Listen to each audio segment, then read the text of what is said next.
ಕಾಲಘಟ್ಟದಲ್ಲಿ ನಾವು ಸಂಶೋಧನೆಗಳನ್ನು ಕೈಗೊಳ್ಳಬೇಕಾಗಿದ್ರೆ ಸುಧಾರಿತ ಸಂಶೋಧನಾ ಪರಿಕರಗಳ ಪರಿಜ್ಞಾನ ಮೊದಲು ನಮ್ಗಿರ್ಬೇಕಾಗುತ್ತೆ. ಮೊದಲಿನ ಕಾಲ ಹೊಂದಿತ್ತು. ಅದೇನಿತ್ತಂದ್ರೆ ನಾವು 2003 ಸಂಶೋಧನೆ ಮಾಡ್ತೀವಿ ಅಥವಾ PhD ಮಾಡ್ತೀವಿ, ಒಂದು ಪ್ರಾಜೆಕ್ಟ್ ವರ್ಕ್ ಮಾಡ್ತೀವಿ ಅಂದ್ರೆ ಭಾಳ ಅಂದ್ರೆ ಗ್ರಂಥಾಲಯಕ್ಕೆ ಹೋಗ್ತಿದ್ವಿ, ಟೇಬಲ್ ವರ್ಕ್ ಇರೋದು, ಒಂದಷ್ಟು ಗ್ರಂಥಗಳನ್ನು ತಗೊಂಡು ಉಲ್ಲೇಖಗಳನ್ನು ಹಾಕಿ ಅದರ ಒಂದಷ್ಟು ವಿಚಾರಗಳನ್ನ ಆಯ್ಕೆ ಮಾಡಿಕೊಂಡು ಏಕಿಕೊಂಡು ಅದನ್ನು ವಿಶ್ಲೇಷಣೆ ಮಾಡ್ತೀವಿ. ಅಥವಾ ಅದು ವೈಜ್ಞಾನಿಕವಾಗಿತ್ತಂದ್ರೆ ಒಂದಷ್ಟು ಬೇರೆ ಬೇರೆ ಪ್ರಾಯೋಗಿಕವಾದಂತಹ ಹಿನ್ನೆಲೆಯಲ್ಲಿ ಆ ಹೊಸ ವಿಚಾರಗಳನ್ನ ಅಧ್ಯಯನ ಮಾಡಿ ವಿಶ್ಲೇಷಣೆ ಮಾಡ್ತೀವಿ. ಇನ್ನು ನಮಗೆ ಕೆಲವು ಇತಿಹಾಸಕ್ಕೆ ಸಂಬಂಧಪಟ್ಟಿದ್ದಾಗಿದ್ರೆ ಫೀಲ್ಡ್ ವರ್ಕಿಗೆ ಹೋಗಿ ಕೆಲವಷ್ಟು ಮಾಹಿತಿಗಳನ್ನ ಸಂಗ್ರಹ ಮಾಡಿ ಅಲ್ಲಿಂದ ಅದರ ಮೇಲೆ ಬೆಳಕು ಬೀರುವಂತಹ ಕೆಲಸ ಮಾಡಲಾಗ್ತದೆ. ಆದ್ರೆ ಇವತ್ತು ಆಧುನಿಕ ಕಾಲಘಟ್ಟದಲ್ಲಿ ನಾವು ಹೇಗೆ ಬಂದಿದ್ದೀವಿ ಅಂದ್ರೆ ವೈಜ್ಞಾನಿಕವಾಗಿ ಒಂದು ಸಂಶೋಧನೆ ಮಾಡಬೇಕಾದ್ರೆ ಪ್ರತಿಯೊಂದು ಗಂಭೀರ ಸಂಶೋಧನೆಗೆ ಇವತ್ತು ಅನೇಕ ಪರಿಕರಗಳು ಅಗತ್ಯ ಇದೆ. ಅದರಲ್ಲೂ ಆಧುನಿಕ ಸುಧಾರಿತ ಪರಿಕರಗಳ ನೆರವನ್ನು ನಾವು ಪಡೆದುಕೊಂಡು ನಿಖರ ಸಂಶೋಧನೆಯನ್ನು ಮಾಡೋದಕ್ಕೆ ಅವಕಾಶ ಇದೆ.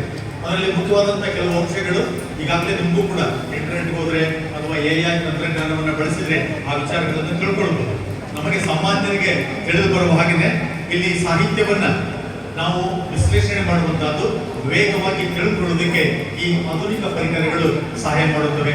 ಇನ್ನು ಎರಡನೇದು ಡೇಟಾವನ್ನ ಸಂಗ್ರಹಣೆ ಮಾಡಿ ಅದನ್ನ ವಿಶ್ಲೇಷಣೆ ಮಾಡೋದಕ್ಕೆ ಆಧುನಿಕ ಪರಿಕರಗಳು ಪೂರಕವಾಗಿವೆ. ಇನ್ನ ಬರವಣಿಗೆ ಮತ್ತು ಮಂಡನೆ, ಹೊಸ ಸಂಶೋಧನೆ ಮಾಡಬೇಕಾದ್ರೆ ನಾವು ಬರವಣಿಗೆ ಮತ್ತು ಮಂಡನೆ ಮುಖ್ಯ ಆಗುತ್ತಾ, ಆಗ ಹೊಸ ಪರಿಕರಗಳ ನೆರವನ್ನು ಪಡೆದುಕೊಂಡು ಅತ್ಯುತ್ತಮವಾದಂತಹ ಒಂದು ಮಂಡನೆಯನ್ನು ಮಾಡೋದಕ್ಕೆ ವಿಶ್ಲೇಷಣೆ ಮಾಡೋದಕ್ಕೆ ಸಾಧ್ಯ ಇದೆ. ಇನ್ನು ನಮಗೆ ಕನ್ನಡದಲ್ಲಿ ನಮ್ಗಿಂತ ಒಂದು ಸಂಶೋಧನಾ ಪರಿಕರಗಳು ಇವತ್ತೇನಿದೆ ಅಂದ್ರೆ ಆನ್ಲೈನ್ ನಲ್ಲಿ ಬಹಳಷ್ಟು ಅದರ ಮಾಹಿತಿಯನ್ನು ನಮಗೆ ಒಳಮಾಡಲ್ಪಡುತ್ತೆ. ಅದರಲ್ಲಿ ಕನ್ನಡ ಸಾಹಿತ್ಯವನ್ನು ಕುರಿತು ಸಂಶೋಧನೆ ಮಾಡುವಾಗ ಶೋಧಗಂಗಾ ಮತ್ತು ಶೋಧ ಗಂಗೋತ್ರಿ ಎರಡು ಏನು ನಮ್ಗೆ ಇವತ್ತು ತಂತ್ರಜ್ಞಾನ ಇವತ್ತು ಬಳಕೆ ಆಗ್ತಿದೆಯಲ್ಲ, ಅದರ ಮೂಲಕ ಕನ್ನಡ ಮತ್ತು ಕನ್ನಡ ಸಾಹಿತ್ಯದ ಜನಪದವನ್ನು ಕುರಿತು ಅಧ್ಯಯನ ಮಾಡೋದಕ್ಕೆ ಇವತ್ತು ಬಹಳಷ್ಟು ಅವಕಾಶಗಳು ಇದೆ.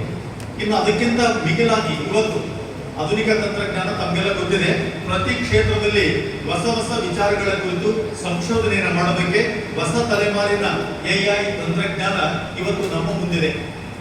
ಹಾಗಾಗಿ ಹೊಸ ಆವಿಷ್ಕಾರಗಳನ್ನ ನಾವು ಇವತ್ತು AI ತಂತ್ರಜ್ಞಾನದ ಮೂಲಕ ಇವತ್ತು ಬಳಕೆ ನಾವು ಮಾಡಬಹುದಾಗಿದೆ.